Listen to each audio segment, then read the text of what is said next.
And welcome back, everyone, to the Jacobs Teen Innovation Challenge. Thank you all for joining us here live, and we're recording for those who are unable to make it. I know actually several people were on spring break, and so the timing is a little challenging this type of year. So we appreciate those of you who were able to make it in person. We understand, those of you who couldn't. Next slide. All right. Exciting news. There have been changes. There have been updates to Packful. So you're the first to hear about it. You may have noticed. I don't know. And there's some more work coming after this related, but we added project descriptions to the project, what we call the project cards that you see throughout the app. You'll see these in there's two examples. On the right side, you'll see the ones in the showcase. The showcase have now the project descriptions. Hopefully, this will help you and encourage teams to actually update them and change them as they progress, right? So we know that as teams, start out, they often start out with just an idea as a problem, and then hopefully during the multiple stages that they go through, they're progressing to a solution. So I would also encourage you to encourage them to update their names, descriptions, and team names whenever they want. They can always just click on edit and make those changes, and they will be reflected immediately.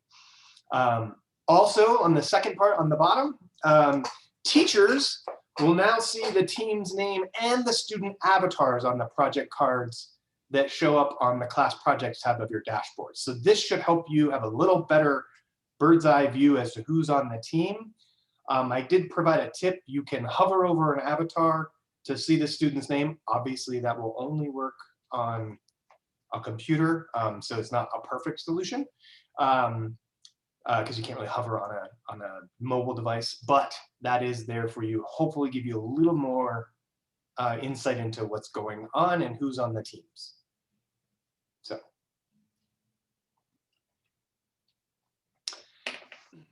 And back to the challenge. You've seen this before. We're approaching the May 1st pitch deadline, which we're going to talk about in a fair amount of detail today. But that's kind of where we are. So just kind of keep your eyes peeled as time goes on over the next month. We are expecting that we'll talk about some of the events that will happen hopefully in your classrooms, whatever they look like right now, leading up into the May pitch or the May 1st deadline for submitting the pitches. I'm gonna go ahead and pull up the poll for everyone. Okay. Yeah, we'd like to hear how things are going, how things went with the prototype phase for those of you who are there. So yeah, that'd be great. I'll give you a moment to look at the poll. Oh, we've got some new people jump in here. Fantastic, good to see you. Kaylee, Natalie, Kelly.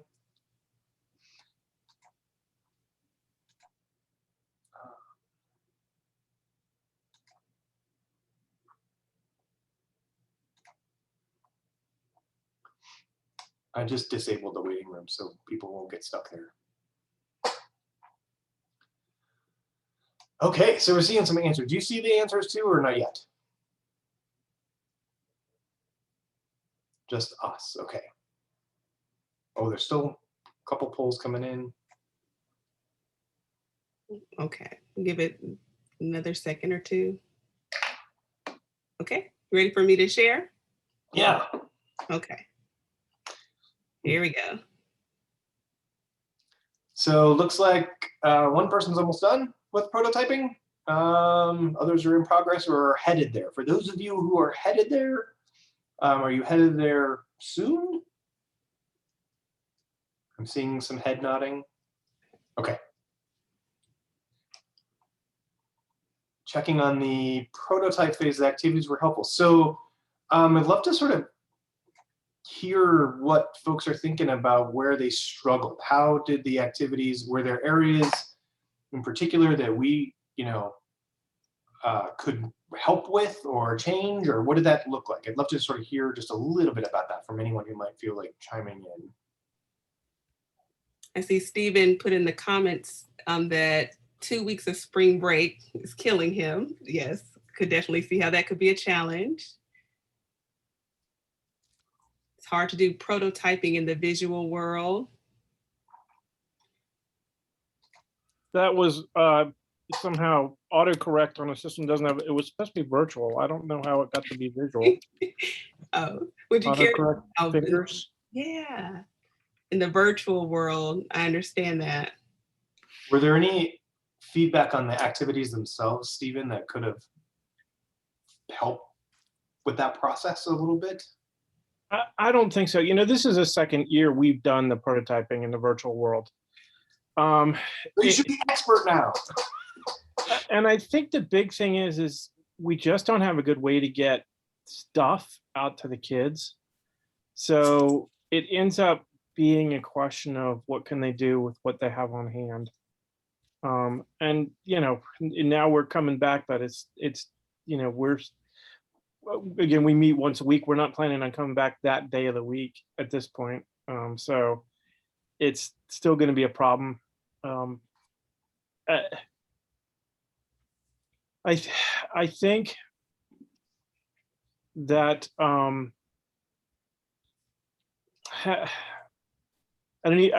struggling with even how to go there, because we basically did what we could to turn it virtual, right? It's drawings, it's 3D models, it's whatever you can do so that your group can collaborate. But I'm just not convinced we have a good solution for collaboration on prototyping when they're all separate from each other. And I think that goes all the way back to the brainstorming. I just don't think brainstorming is as effective when they just aren't physically in the same place. Gotcha. Ken, you want to elaborate at all on your same issue? Yeah, I'm sorry, I'd be happy to. I want to start by saying you guys have done a wonderful job putting together your lessons, curriculum, the videos. It's my first year doing it. Not sure if Tim Heim's on here, but he's the one that encouraged me to join this, and it's been a wonderful experience. So let me start with that. That said, we're using this in our capstone class. It's a group of mostly seniors. I've got about 8 out of the 24 that are doing wonderful things. They really embrace this, and then I got about the other 16 that I'm struggling with. And it's I'm sorry, I don't know who was just speaking. Maybe Stephen. Same sort of issue. Trying to get them to round up supplies and get them to work collaboratively in a group. You know, do I have them all built? Do I have one person build the prototype? Do I try and have them all build the prototype?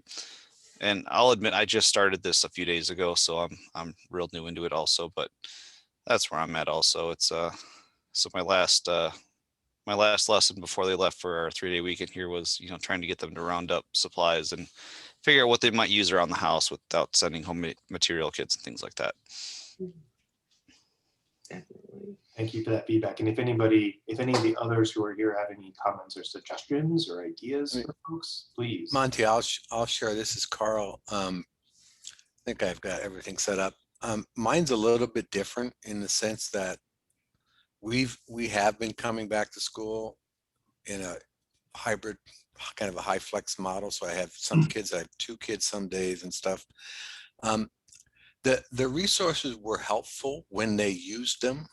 Sometimes the hardest part was to keep them using them, and I would, you know, kind of have to hold them on the rails, so to speak, of let's look at this now, show me what you're working on. And they all, you know, all of this is, as you know, is a very fluid situation. From they may be working on a prototype, but then they're go, no, I don't want to do that, and they ideate on something. I mean, so they're making progress. They haven't depended on all of the documents and things in Pactful, but I certainly have, and helping to guide them and things, and so the structure has been wonderful in that standpoint. We also are not making, I mean, we've done 3D prototyping some things as well, but part of that whole ideation stuff they keep going back into, and as I shared with on Twitter and stuff, they're working on this parkour thing now. So you know, it could all work really nicely, or it could just all fall apart, you know. But I'm hopeful. I appreciate the hopeful, and yeah, I see that. I'm hopeful too. I will just say, as standard, especially as you guys are looking at these activities and thinking about the mechanics and the things. If you see something that you're like, hey, it would be great. I mean, Stephen's done this a bunch of times. It would be great if we did X, or if you had an activity for this, or change this. Just feel free to share that feedback with us. If anything like pops in your head to make this a little bit better, especially the activities themselves or the process, we would be happy to at least hear that and see what we can do. So, and I see the last thing I see, I'm hopeful, not as many definitelys as I'd like, but I'll leave it with I'm hopeful, and we'll go through and we'll go through the rest of the discussion today and maybe circle back and see what we can do to help. So thank you.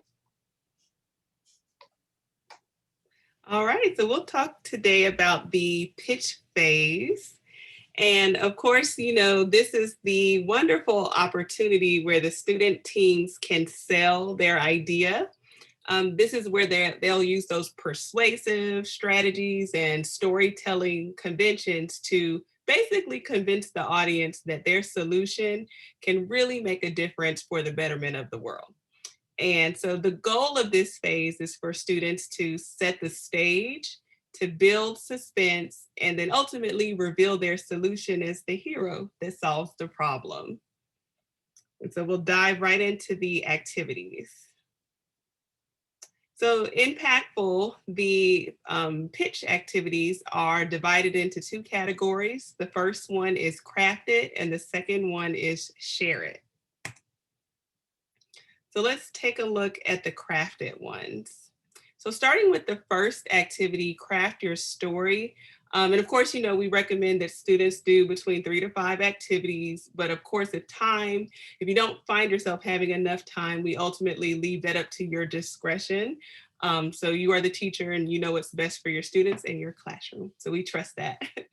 In activity 1, story arc, students are given an outline, which helps to create a story that establishes credibility, emotion, and logic, or known as ethos, pathos, and logos.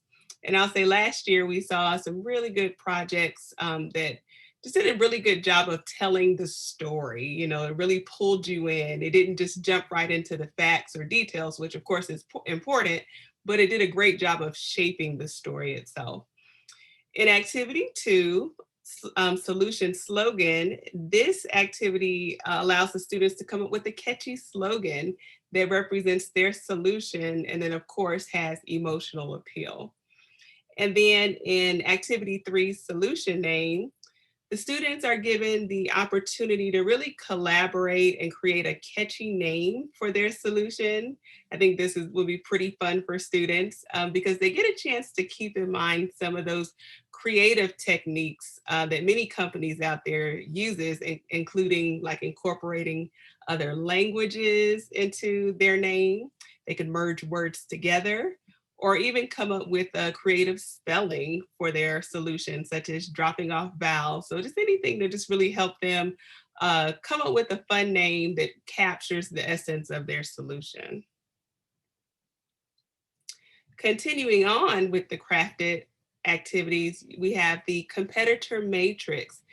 This activity is really important because it allows students to research to see what other products are out there that are similar to their solution. They will get a chance to create a grid matrix like the one you see on the screen that includes the common product features and differences. And so this way it can help students to really see how original and unique their ideas are and what areas they have for improvement.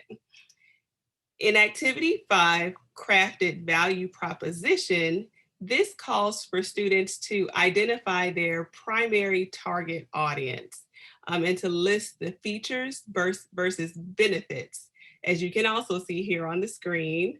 And then use the template provided in Impactful, creating a compelling value proposition. And I will say this, these are great models, that your students can follow, but just let them know, try to create like their own, try not to mimic this one too closely because we did see that last year.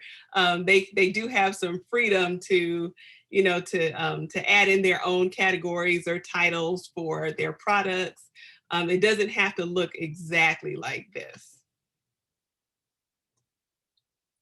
And then we have the final two, which in my opinion these are really important. And I would personally suggest that your students go through both of these activities if they have time, just because they're really pertinent to the pitch itself.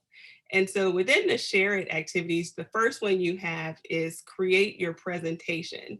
This one provides tips and pointers to students to help them create their actual slide deck for the pitch.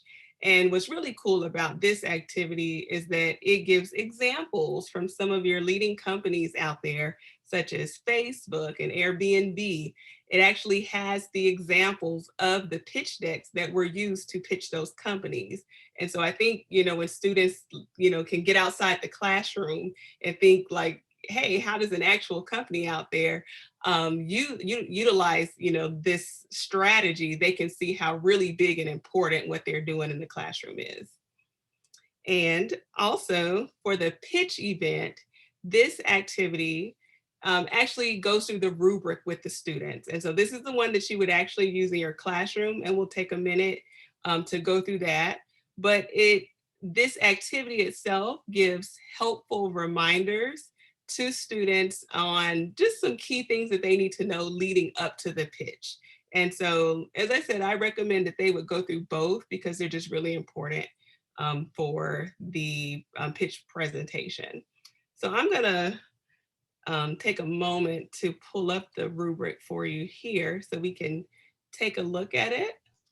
And it's worth noting, and I may have mentioned this before, but we made some tweaks to the pitch rubric this year compared to last year to include some other elements. And so it's a little more scaffolded out, but there's also some additional areas that we intentionally added so that we could evaluate the pitches in total.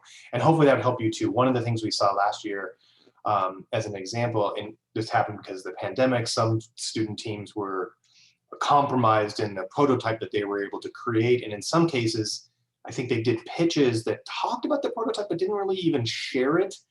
Other situations when students really did do something, even if it was incomplete, you could see the difference. And so we kind of added some of those elements to say the rubric is, about the pitch itself, but it's also based on the overall solution. So there have been some adjustments this year. Absolutely, quite a bit of adjustments. And so you see that it's divided into different, you have the subtopics here, you have the story, the persuasion, I'm gonna scroll down, in which I think we mentioned early on about, we were talking about the disparities, like does their solution, does it reflect some of the disparities that they found, whether it's in race, gender, socioeconomics, or geography. And that's important because part of the premises of the research that was done to create Pactful, those are some of the key areas that we talk about. And so it's important that when students are thinking about their solutions, that they are thinking about it in terms of these areas. And their solution may not necessarily be a solution for each one of these areas, but it should be over, at least a couple of them. And then we have the slides and then the prototype itself. Oh, and the presentation, of course. Are there any questions about the rubric? Let me answer Kelly's question. Can the students view the rubric before starting any of the activities in the pitch phase? And the answer is yes. You can go to the pitch phase in Pactful and under any project, and you can click on and see the rubric under that. Lena, can you go back 2 slides, maybe? Back to the, I'll go back. Go back to the slide, and it will be, the pitch rubric will be under the activity 7, share your story in the pitch event. Yes. It's also linked on the public website, but that's not as, it's available to anybody anytime, and I can give you the link, but it's in the app right there, right off the bat. Okay, there we go. Sorry, it's right here under number 7. It's under the activity for the pitch event. We provide the rubric right in the app, so they can see that. And part of that, and this leads into the next discussion. Part of that is leading into our hope, our vision, ideally, is that you in your classrooms with your students are running a virtual classroom pitch event first. So sometime this month, and I realize the timing is the timing. And kind of to Lena's point earlier, that also gives other students the opportunity to use the pitch rubric and evaluate and help the teams and help them understand like how well they did or what they thought. So that's all kind of an intentional loop. And our hope is that you are able to run your own virtual classroom pitch. And then ultimately that helps you select which team or teams you want to submit to us for final consideration, right? So in your virtual classroom pitch, you know, obviously you can handle this in a bunch of different ways, depending on whether you're, I think everyone is probably virtual at some level now still, but how the students either record their stuff in advance, they can record with Zoom or Hangouts or Meet, or we've got some other platforms and stuff, or you guys could do it live and not record it because everybody's working on it together and just do the evaluation. You got a number of different ways in which you might be able to run the pitch event in your classroom, but we would certainly encourage you to do so if you can at all. I think it's a great experience for students to go through, and it will help them polish their sort of messaging. For us, what we need ultimately is for you to submit a recorded video pitch to us, and that can be done, again, there's just some examples, but you know, any method of recording a video pitch and making it available is suitable. We don't care about this. We don't care about the tech. We just need to ultimately, you provide a link to a public video file that we can review from the pitch perspective. And I want to add here, you can see the privacy guidelines and the pitch submissions. So we're tweaking this a bit this year. The videos, pitches that you submit to us, our expectation is that they are publicly shared and they are in compliance with your school's policy on media releases and student names and consent and all those pieces, which may mean that you may have a student or students who can't be filmed, and you may want to have them adjust their strategy when they're doing their recordings to not include their face on a camera or to not include cameras at all and just do voiceovers. Whatever would be consistent with your school's approach and policy on sharing student information. I know some of you, because I've talked to you, some of you have media releases for everybody and it's fine and it doesn't matter and that's okay. Others, I know that there have been concerns, and you know what I'm talking about.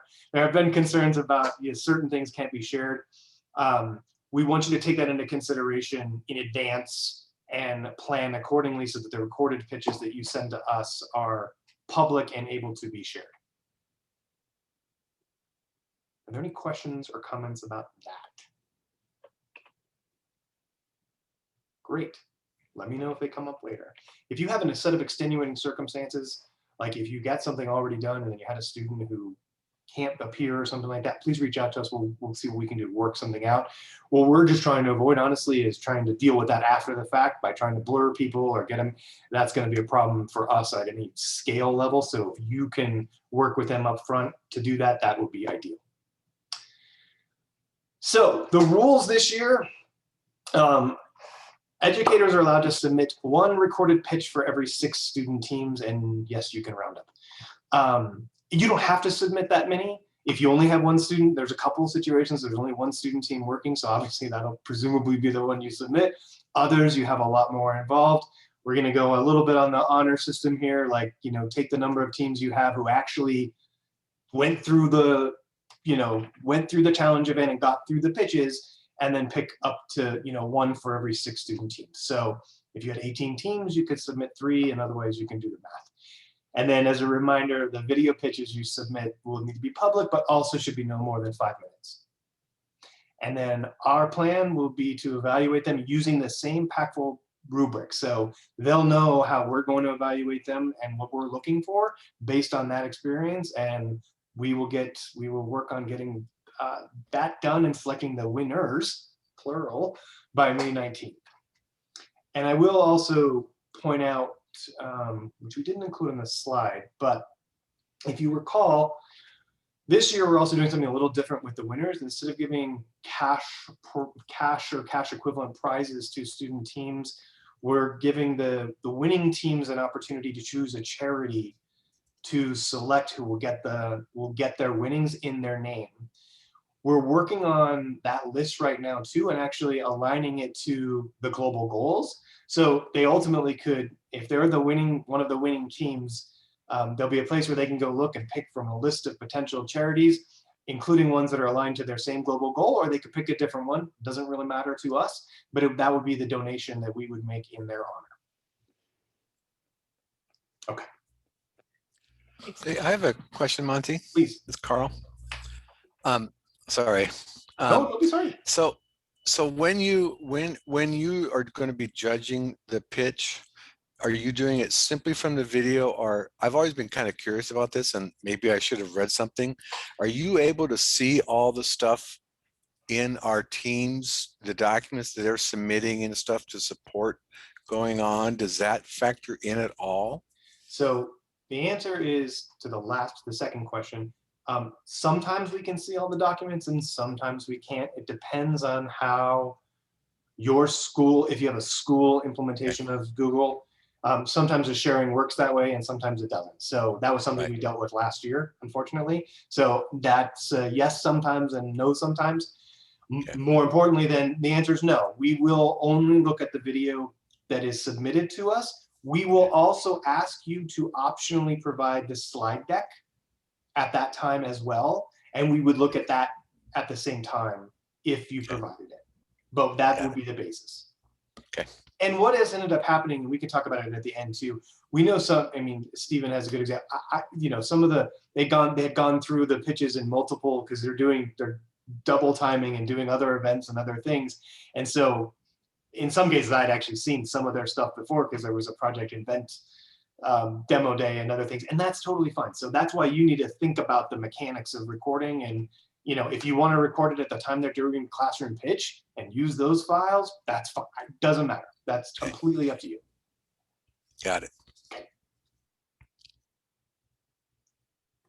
All right. Well, we are excited to have with us Eric Nielsen. He is no stranger to us who are participating in the challenge, but we are excited, and we just thought it would be interesting for you all as teachers to hear from a teacher himself to talk about their experience last year with the pitch. And so we asked Eric to do a Q&A with us tonight. And so we're really excited to have him.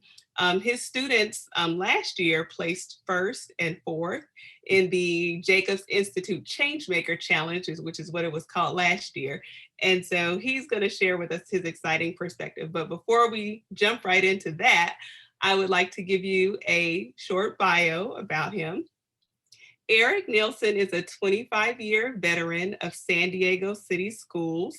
He is a 2-time Teacher of the Year, yay. He holds multiple credentials and has taught every grade level from 2nd through 12th. That is impressive. Nielsen currently teaches 16 sections at an atypical school, Mount Everest Academy. That is also impressive, where he just found out that 2 of his students he mentored were accepted to MIT and the Yale School of Music. How awesome. Nielsen has a master's in education with a concentration in technology and is a visiting professor at San Diego State University, teaching restorative practices to teaching credential candidates. Nielsen has run his own technology company since the late 90s, recorded 25 albums with numerous bands, and champions marginalized communities through his work in numerous social justice projects. He is good at a lot of different things and the master of none, and those are his words. But I'm curious, Eric, how do you find the time to do all of this? Because this is quite a bit of amazing things that you're finding time to do in addition to I find projects like Packful where I don't have to design everything, and I'd like to second what Ken said. and that, the package that you and Monty have developed is really beneficial for us as teachers, and that it's all kind of packaged up for us so nicely that it allows us some time to do some other things. We can focus on some other stuff like recording albums. Awesome. Thanks for having me. I really appreciate it. And you know what I think, Alina, my group won second place last year as well. So my teams, I think, won first, second, and fourth last year. So Okay. cheated. Not because of me Oh, okay. either. It was all the students. Wow, excuse me, it's correction. That is important. Well, our first question that we have for you tonight, Eric, is, and afterwards, after we've gone through these questions, if any of you teachers have any questions, please feel free to chime in. But our first question is, how did you conduct your virtual pitch last school year? So I'm having to do the same thing this year, and I hear that you guys are talking about the similar issues that I'm having. And so what we did last year was we had everyone submit their pitches into a Google Drive folder that was shared with everyone else. And then we shared the rubric, and we also developed a form that went with that rubric so that all the kids, it was not synchronous. That was the only thing that I really wished that we could have done, because it's important, I know, in a pitch to read the room and to make things on the fly change when you're seeing what's going on. So we had a Google Drive folder with the rubric and the form. And then we invited lots and lots of people that were, I'm kind of getting ahead of myself a little bit, to be able to see those pitches and then act as judges on those pitches. So it was really quite simple for us, because the kids didn't have to be there at a certain time. There was just a deadline for them to turn their forms in. It spit all the data out in a spreadsheet for us. So it was real simple to read. And the nice thing about the virtual pitch is that the kids can do multiple drafts of their pitch instead of being on the fly, and so that they can really make it as perfect as the perfectionist that they may be. And so it allows them to add other elements like music and titles, and they can work virtually with their peers on inside the Google suite, on slides. And so we kept it really open for what kind of slide decks that they were going to have. Luckily at our school, our kids are really adept at technology. And so we kept the rules kind of like Monty, like you have them set up there, where you're not really too concerned with how they build it. It's the message that matters the most. And so the kids are able to use whatever platforms they're most comfortable on, and that, makes their pitches better. So it worked out really simply. And then, we could share that data virtually on the Google Classroom, and, everything's transparent and very simple. Based on all that from last year, are you conducting it differently this year, or any changes that you're making to the approach? Well, luckily being my second year, I made a few different changes for this year. One of them was early, where we had them do kind of passion essays about the UN goals to help us thoughtfully group our students together. So I heard some people talking, I think it was you, Stephen, that said, some of the kids are just kind of disappearing, or, half the group will show up. And so, we did our best this year to do that. And then we've also included kind of a peer grading form that I talked to you about, Monty, where the students are going to be able to grade each other inside the project, so that they can give each other kind of feedback and take credit for, my winning team actually last year had 2 people basically kind of trail out towards the end, and 2 girls kind of took over the role, and they ended up winning. And I remember I was talking to Monty and Alina about this. They wrote me and said, can we get the gift cards in our names instead of their names, because they didn't finish the project. But they did the groundwork, and they did a lot of the legwork. They just didn't get to the very final pitch. And we actually did, and then we did 2 pitches, Monty. So we did that virtual pitch first, which was the slide deck. And then last year we were allowed to have lots of entries because of the nature of COVID, I think. And so the kids were able to essentially all do a second draft of their pitches, which was really pretty crucial. And then, so they turned it in from kind of a more static slide deck thing to where they all made movies basically. And we put everything on YouTube last year, I remember. And so everything was just shared links on YouTube. Wonderful. And that the YouTube, by the way, is a great, for those of you that have a school YouTube channel or something, those public, it's great for your own stuff, and it's good for, it's always available. So that's an awesome option. Oftentimes we get asked the question from teachers, like, who should we invite to the pitch? Should it just be me and the students? Should we invite other teachers, other, parents or external judges? So I'm just curious, Eric, last year, did you invite any external judges? And if so, how did that go? If you didn't, just tell us what you did and why you did it that way. Well, I work for San Diego City Schools, so it's the 9th biggest district in the nation. So we have a project-based learning team in our district. And so we had those guys come out actually at the beginning to do some design thinking training with our kids.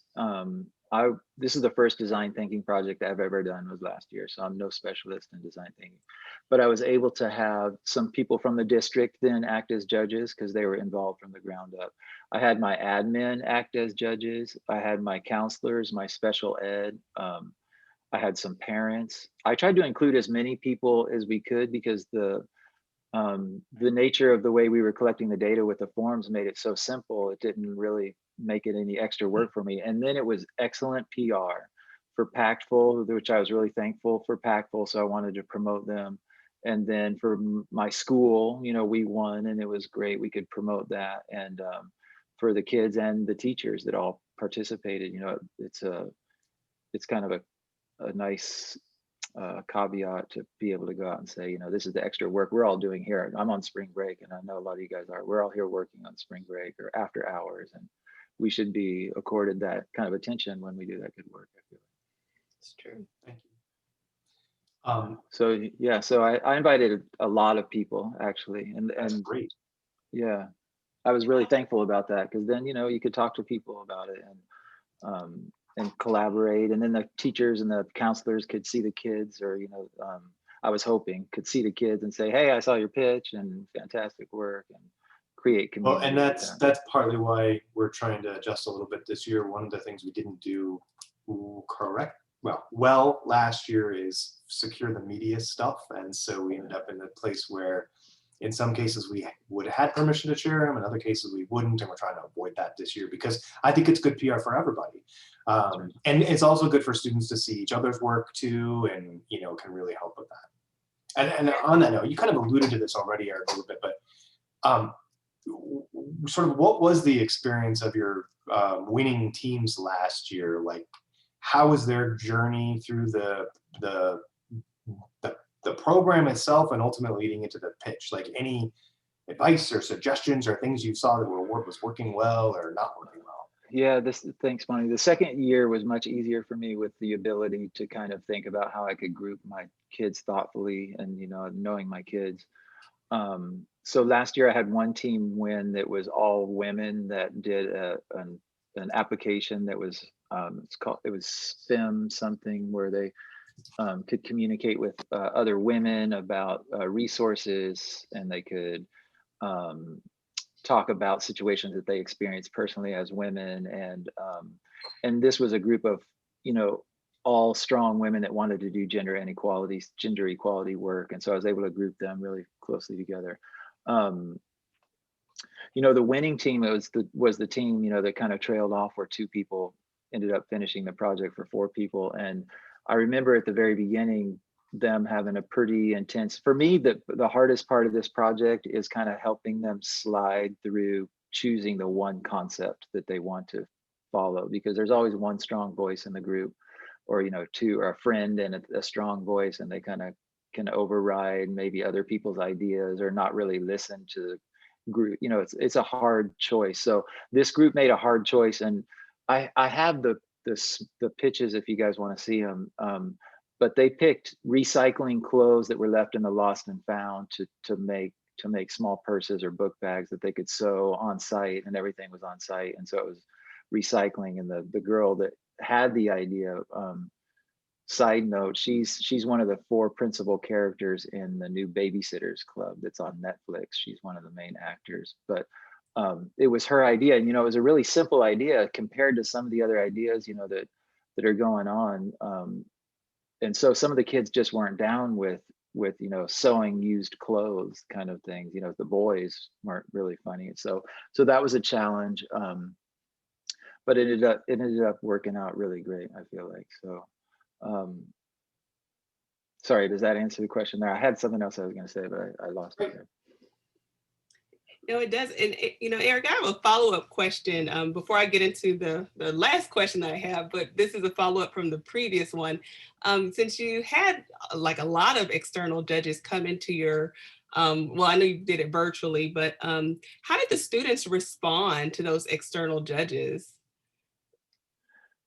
Kids, I find after teaching 25 years, the most important thing to do is validate these kids' voice and work. And so that was a main really way to do that. And so kids want to see that adults really take their time and check out what they're doing. And so like this was one of the really best parts of the whole thing, I felt like, you know, because I really love the granular work that Monty and Alina do on this project, but I'm a big picture guy. And so like I leave a lot of stuff open-ended and I'm focused on the social emotional parts of these projects. And this was what I was really hoping to do, was to build community and show the kids' voice.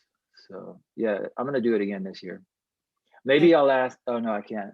If you want to be a judge for my group, email me and I'll send you the Google Drive. That's awesome. That's wonderful. Thank you for sharing that. And as a teacher, in my experience as well, the students love having external judges. Actually, Shakiri Moraine, who was our speaker for the prototype, he was a regular judge whenever I would do Shark Tank presentations, and it was wonderful. Oh, yeah. As you said, kids like to feel validated. They like to see that the work that they're doing is important, not just to their teachers and their peers, but the community. So that's wonderful. So the next question I have for you is, did the use of ed tech tools and programs, you know, I know with Impactful, we have tech tips, we have like Tinkercad, et cetera. Did you find those resources to be helpful to you and your students as they develop their prototypes? I remember I watched the pitch last year and even Minecraft came up. Did your students use that? And you know, did you find that to be helpful? Well, you know, we have some of those options at our school. You know, we have a 3D printer and Tinkercad. And like I said, my kids are very adept at technology. I teach all those sections that I'm teaching and I incorporate technology into all of those pieces. So I wasn't as focused on those granular parts of the prototype as the parts that I really actually liked, Alina and Monty, I'm going to enjoy this time, is the Airbnb part, the pitch from the Airbnb.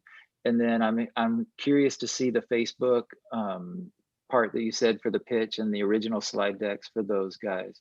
And my son is actually in a startup in New York City right now. And so I could share with them, you know, he's 29 years old. I could share with them the possibilities of their young minds going places really fast and far quickly. And so again, I stepped back and let them choose what was most comfortable for them as far as the tools, because I felt like the passion, like you were saying, the pathos in that one part is the most important part of this project. And the girl that did do that recycling program is an insanely passionate person about the environment and recycling and stuff. And so if you can tap into that stuff, you know, that's really what I was saying before. I really appreciate you guys' granular work. It allows me to do the big picture kind of work that I'm better at doing than the granular work. And so as a team, I felt like me and Impactful worked really well together. That's awesome to hear. And we're glad you're back. Also, yeah, Stephen. Yeah. So thanks for having me. I appreciate it. If you guys have any questions or something, I'm free to answer questions, or you can email me too, and we could start a dialogue like that if you want, off the books. Thank you. Thank you. We tried to coerce Eric into a presentation and that didn't work. We, Saw how much I have going on. I know. Spirit, Monty. I think I've asked people, I'm like, hey, do you want to talk? And some people are like, I can't add anything else right now. We appreciate your time. Understandably. I was at the beach all day. I'm red. Oh, wait a minute. I was reading Gandhi. Oh, nice. Okay, well, are there any questions about the pitch? It could be directed for Eric, or it could Yeah, just be questions or directed- comments. I mean, there are others here too. We'd love to. Yeah. Carl again. I heard Eric say he had a video of his pitch from last year that he could share. Is that something that's doable? Just see an example of what kids put together.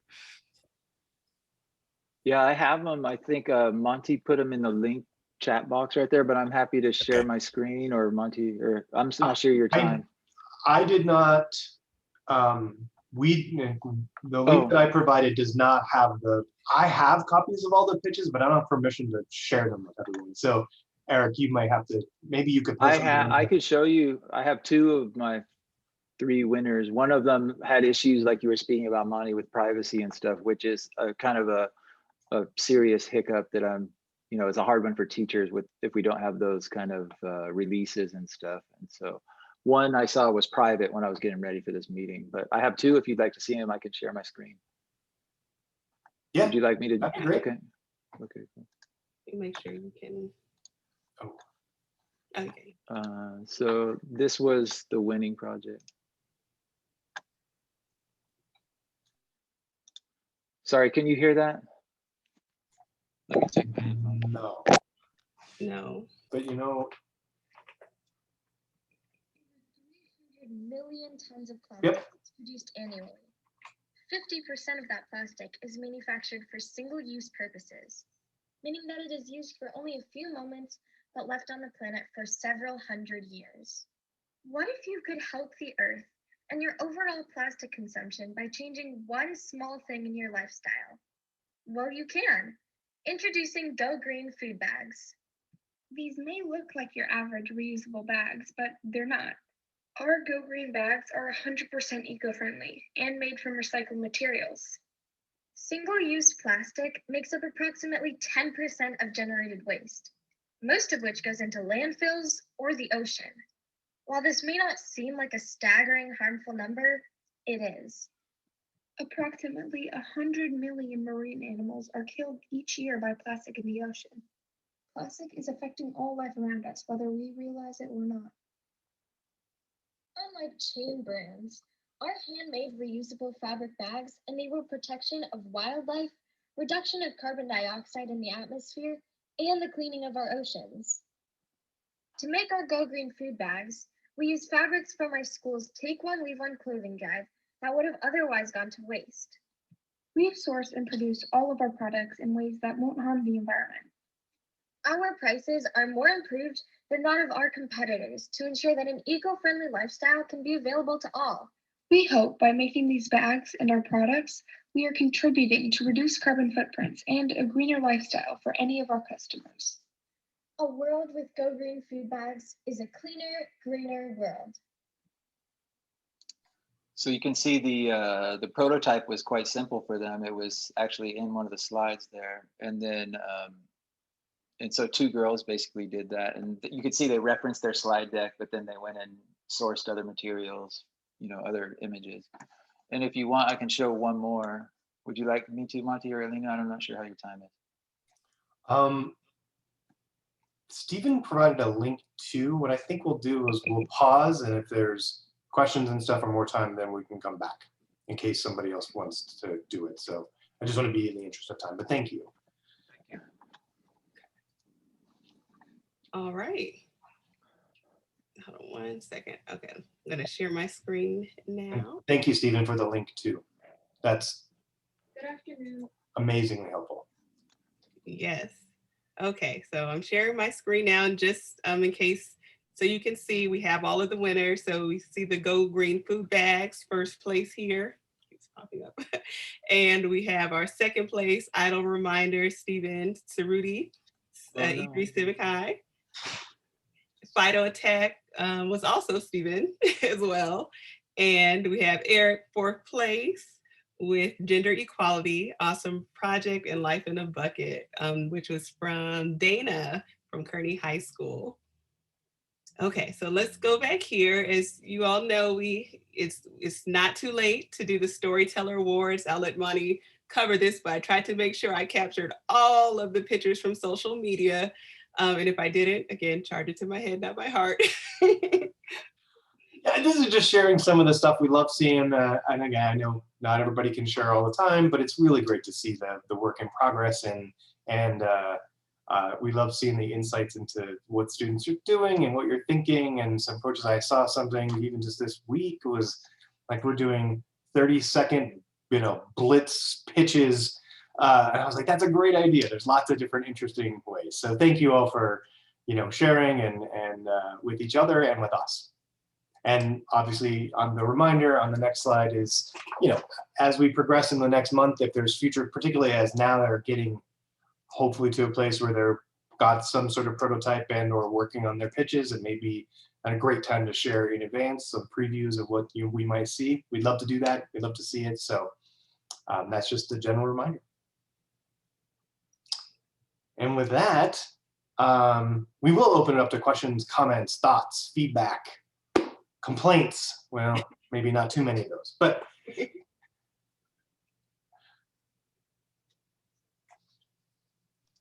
no Is the complaints. deadline a little flexible, Monty? No. The deadline should stay intact this year. So we're going to keep it to May 1st. And by the way, in the end, we try to choose these a little bit to be respectful. We've got a lot of different things we know are happening in different schools with seniors who might be graduating. And so we've tried to find a balance for the timetable that is enough in the semester that they've had enough time to work on it, but not too far where it might be too late. So it may not work out perfectly for everyone, and we're sorry.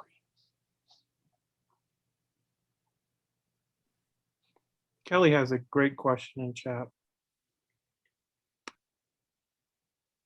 Well, I guess you can see it, so.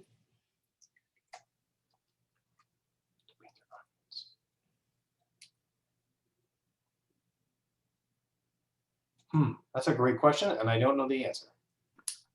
I'd like to take a whack at this because it's something I really focus on. And I don't have to re-edit at this stage because I say it every time we meet. We're trying to help people here. We're trying to solve a global problem. And that we need to think about who's the customer for this product, right? Somebody's going to be paying for it. Who's that customer? And how are you selling that product? And what makes it attractive? So we're not helping homeless people because we should help homeless people. That's a great thing to do. And that's admirable, but it's not what we're doing here. We're seeing that there's a problem that cities have with the homeless population. And how can we sell the cities that this is a solution they should invest in to solve those problems? And we reframe who the target is in terms of the customer of our solution.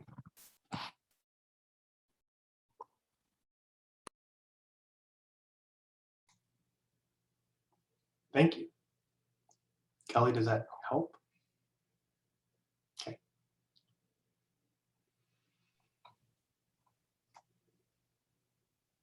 Any other thoughts, comments, suggestions, concerns? So Eric, you're concerned about the May 1st deadline?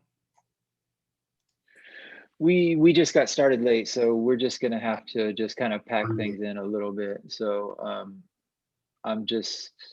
I'm clearing some space, but then again, I'm putting it on my students, so they respond to that kind of stuff. Eric, you're not alone. With the 2 weeks off, I'm going to be coming back and just working pitches just to do it. We'll go back to prototyping because we have our own exhibition at the end of the year. So we'll go back to prototyping after the pitches and then finalize for exhibition. We'll use Hackful as a way to kind of sanity check at this point where they are. When is your exhibition this year, Stephen? We've moved it all the way to June, first week of June, so that we could have the time. We tried to do an election-based DT project at the beginning of the year, and it just ate up a lot of course time. Got it.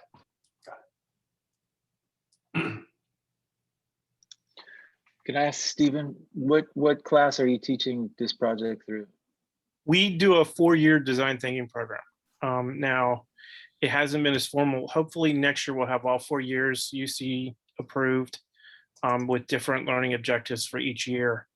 But it's not quite, it's only 1 day a week. And even though we meet for a longer time period, that 1 day a week really hurts us.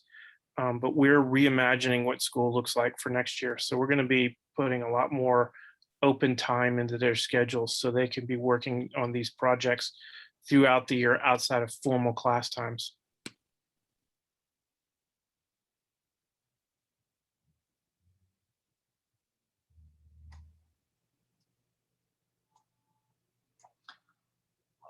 Well, I won't keep you, but we'll also stay if there's any other questions or comments. I just wanted to say, this is the last time we're gonna have a touch point with you, but you will keep sending emails and information about the deadline and reminders and stuff like that. But I just want to say thank you to all of you. This is no trivial feat, especially this year and last year. We recognize that, and there's lots of extra challenges that everyone's dealing with. But we are very appreciative of your involvement in helping us to build a better world. I mean, literally at the end of the day, that's what we're trying to do is you know, help kids develop innovator skills and a mindset and be able to go forth and do other things and feel like they can. So that's our objective. And I want to add in, Kelly, I really like that question. I'm going to tackle that in the Packful community. So I'll make sure I tag you in there because I like that. I think I found an article just now looking online about it. So I'll post some other helpful resources for that because that's very important. Awesome. Well, thank you all. Have a wonderful rest of your evening. And we will see recorded pitches and share some winning and fun announcements soon. One last piece, which I will have to include in an email too. If your teams are selected as a winner, when we get to that point during that period between May 1st and May 19th, it'll probably be around the 10th, we'll have a relatively short turnaround request for if they are the winning team to select their charity. So that'll be coming, but it'll all be posted in advance. So if you wanted to get them started, I mean, you might not want to get them started if they're not the winners, but that'll be the one thing that we'll have to sort out. But anyway, thank you all. Thank you.